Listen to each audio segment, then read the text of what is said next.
Great morning, everyone. In our previous class, we have discussed 1 to 3 questions of exercise 6.1. Now we will start our question number 4. And the statement of question number 4 is, in this question we have given the figure, and the figure is like this. We have a straight line AB, and on this straight line there are two rays from the vertex O. First one is OC and second one is OD. These are the four angles whose name are X, Y, Z and W as mentioned in the figure. ये सभी की सभी things हमें figure में दी गई है and we have to show that AOB is a line. आपको क्या प्रूव करके दिखाना है? AOB is a line. सबसे पहले जो जो क्वेश्चन में गिवन थिंग्स है आप वो मेंशन करेंगे. सबसे पहले गिवन है AOB एक लाइन है और x plus y is equal to डब्ल्यू प्लस जेड. AOB की line, this is not a line, ये तो हमें प्रूव करना है AOB इज अ लाइन. तो गिवन में सिर्फ आप मेंशन करेंगे x plus y is equal to डब्ल्यू plus z. What we have to prove? We have to prove AO is a line. मैंने आपको एक एक्सियोम राइट करवाया था एंड इन दिस एक्सियोम कोई भी अगर एक लाइन प्रूव करना हो, किसी भी एक को लाइन प्रूव करना हो, जैसे ये AOB है and we have to prove it a line, इसे हमें लाइन प्रूव करना है. तो इसके ऊपर जो एडजेसेंट एंगल बने हुए हैं, अगर उन एडजेसेंट एंगल्स का सम 180 डिग्री हो जाता है तो हम कह सकते हैं जो ये नॉन कॉमन आर्म्स है ना इन दोनों एडजेसेंट एंगल्स की, ये एक स्ट्रेट लाइन फॉर्म कर रही हैं. अब देखिए ये जो x और y है दोनों एडजेसेंट एंगल है, इन दोनों एंगल्स की जो नॉन कॉमन आर्म है ये OA और OB हैं. तो ये नॉन कॉमन आर्म क्या बनाएंगी? एक लाइन बनाएंगी. कब बनाएंगी? If sum of x and y is 180 degree. Same as आप W प्लस जेड के सम को भी 180 डिग्री कर सकते हैं because they are also the adjacent angles whose non common arms forming a line. Now start its proof. In its proof, we will use the concept around a point the sum of angles is always 360 degree. एक point के around जो angles बनते हैं उन सब का सम हमेशा कितना होता है? 360 डिग्री होता है क्योंकि सर्कल को कंप्लीट करते हैं. तो देखिए we will write here, we know that sum of angles around a point is 360 degree. So from here the sum of all the four angles about the vertex O will be 360 degree. In this equation, at the place of W plus Z, we will use x plus y because it is given W plus Z is equal to x plus y. So at the place of W plus Z, we will use x plus y. Its reason we will write in the bracket given. Now x is 2 times and y is also 2 times. So we will write here 2 times x plus y is equal to 360 degree. After dividing 360 by 2, we will get x plus y is equal to 180 degree. यहाँ से जो adjacent angles हैं हमारे x और y, उनका सम कितना आ जाता है? 180 डिग्री. यही हमें प्रूव करना था. अगर एडजेसेंट एंगल्स का सम 180 है तो ये जो नॉन कॉमन आर्म्स हैं ये क्या फॉर्म करेंगी? Line. So from here we will write AOB is a line. So this is our question number 4. Now we will start question number 5. And in the question number 5, we have given a straight line, and on this straight line a perpendicular is given and a ray is formed. एक straight line है, एक perpendicular given है और एक ray given है. And its name is POQ. This is OR and this one is OS. So firstly we will write the given things of this question. We will write POQ is a line.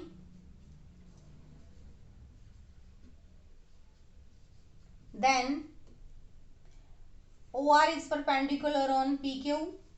ये जो OR है ये PQ पे perpendicular है, that's why angle of 90 degree will form here. Now we will write it's what we have to prove in this question. We have to prove angle ROS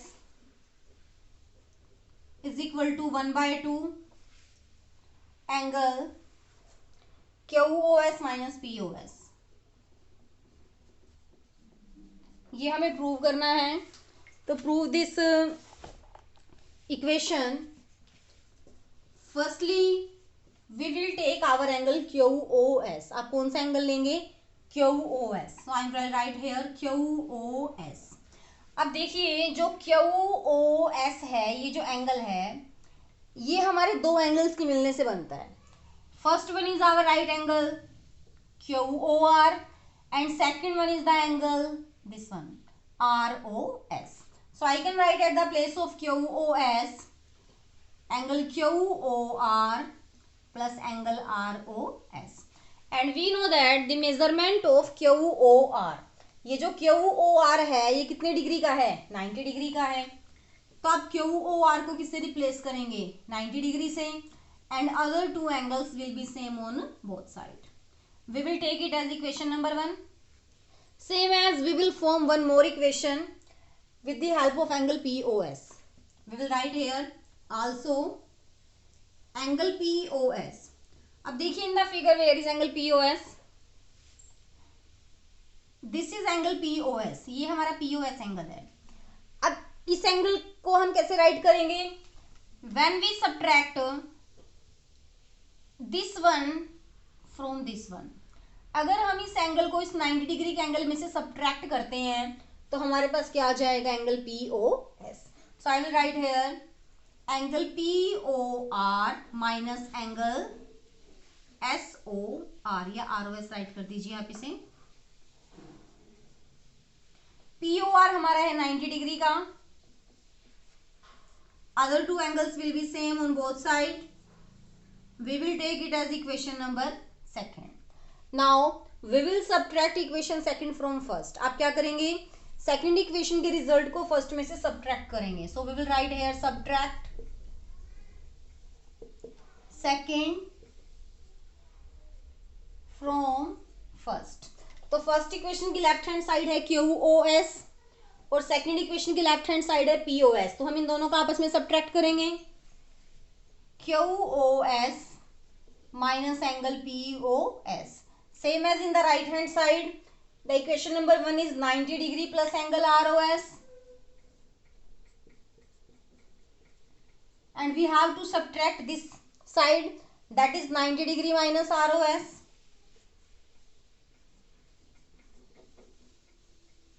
When we open this bracket, the minus sign of ROS will change into plus. Other terms will be same. Now we can see easily 90 degree and 90 degree will be cancel out. ROS and ROS will be 2 times angle ROS. Our left hand side will be same. Now we will take this 2 which is in multiplication with ROS on the left hand side, and it will convert into minus 1/2. It will convert into 1/2.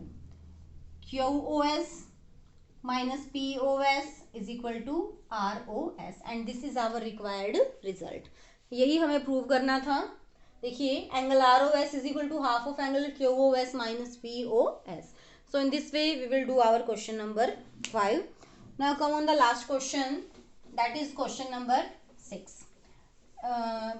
पीछे जितने भी questions थे सब questions के figure हमें साथ में बनाकर दिए गए थे, but in this question we have to draw the figure ourselves. इस क्वेश्चन का फिगर हमें खुद से बनाना है, स्टेटमेंट को रीड करके कि स्टेटमेंट में क्या क्या कंडीशन दी गई हैं। सबसे पहली कंडीशन पढ़िए, it is given that angle XYZ is equal to 64 degree. तो सबसे पहले हम XYZ एंगल फॉर्म कर लेते हैं। Let us assume this is X, this is Y and this is Z and it's measurement is 64 degree. आगे क्या कहा गया है? XY is produced to the point P। ये जो XY है इसको प्रोड्यूस किया जाता है एक पॉइंट P तक हमने प्रोड्यूस किया। फर्दर देखिए, draw a figure from the given information, इस इंफॉर्मेशन की हेल्प से फिगर बनाइए, हमने बना दिया है। इफ अ रे वाई क्यू, कहते हैं रे वाई क्यू है, ये क्या करती है, जेड वाई पी को बाइसेक्ट करती है। ये जो पूरा एंगल बन रहा है ना हमारा जेड वाई पी, इस एंगल को बाइसेक्ट करती है, मतलब इक्वल एंगल्स में डिवाइड करती है। अब इक्वल एंगल्स में डिवाइड करती है का मतलब अगर angle z y q 30 degree है तो क्यू वाई पी भी हमारा 30 डिग्री होगा। अगर ये 32 है तो ये भी 32 होगा। कहने का मतलब दोनों एंगल्स की मेजरमेंट हमारी क्या है, सेम है। तो वो वे मेजरमेंट में क्या अज्यूम कर लेती हूँ, एक्स अज्यूम कर लेती हूँ। अब देखिए क्वेश्चन में हमें फाइंड क्या करना है, फाइंड करना है एंगल एक्स वाई क्यू और reflex of angle q y p.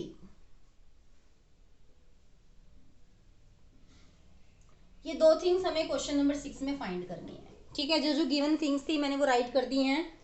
आप एज अ गिवन भी राइट कर सकते हो, means as a given you will write angle x y z is 64 degree and y q is the bisector of angle z y p, आप write कर सकते हो।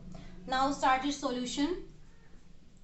इस क्वेश्चन के सॉल्यूशन में सबसे पहले देखिए, एक स्ट्रेट लाइन पर बनने वाले एंगल्स का सम हमेशा कितना होता है, 180 डिग्री होता है। तो यहाँ से 64x और x इन तीनों का सम कितना हो जाएगा, 180 डिग्री। तो सबसे पहले हम यही राइट करेंगे, 64 degree plus x is equal to 180 degree. Within the bracket we will write the reason linear pair. क्या रीजन राइट करेंगे हम, लीनियर पेयर। अब आगे देखिए, when we take 64 degree on the right hand side and in the left hand side x plus x will become 2x. Subtract 64, then we will get 116. Now the value of x becomes 116 divided by 2, 58 degree. x की value कितनी आ गई हमारी, 58 degree. अब देखिए हमें find करना था x y क्यू, एक्स वाई क्यू। अब फिगर में देखिए एक्स वाई क्यू कहाँ है हमारा, एक्स वाई क्यू, ये पूरा एंगल हमारा एक्स वाई क्यू है। और ये पूरा एंगल कौन कौन से एंगल के मिलने से बनता है, 64 और x। तो हम इसे क्या राइट कर सकते हैं, 64 डिग्री प्लस x। x की वैल्यू अभी भी हमने फाइंड की है 58 डिग्री। अब इन दोनों को प्लस कीजिए, वी विल गेट 122 डिग्री। तो एक्स वाई क्यू की वैल्यू कितनी आ जाती है हमारी, 122 degree. And the next angle which we have to find, that is reflex of QYP. Reflex of QYP. अब QYP का रिफ्लेक्स फाइंड करने के लिए हम हमेशा क्या राइट करते हैं, उस एंगल को 360 में से माइनस कर देते हैं। And QYP is our x। जो QYP है देखिए फिगर में, QYP ये कौन सा एंगल है हमारा, x एंगल है। और x एंगल की मेजरमेंट अभी अभी हमने फाइंड की थी, that is 58 degree. So we will subtract 58 degree from 360 degree and the result will be 302 degree. So in this way we will find angle XYQ and reflex of angle QYP. So this was our question number 4, question number 5 and question number 6. In the next class we will start exercise 6.2.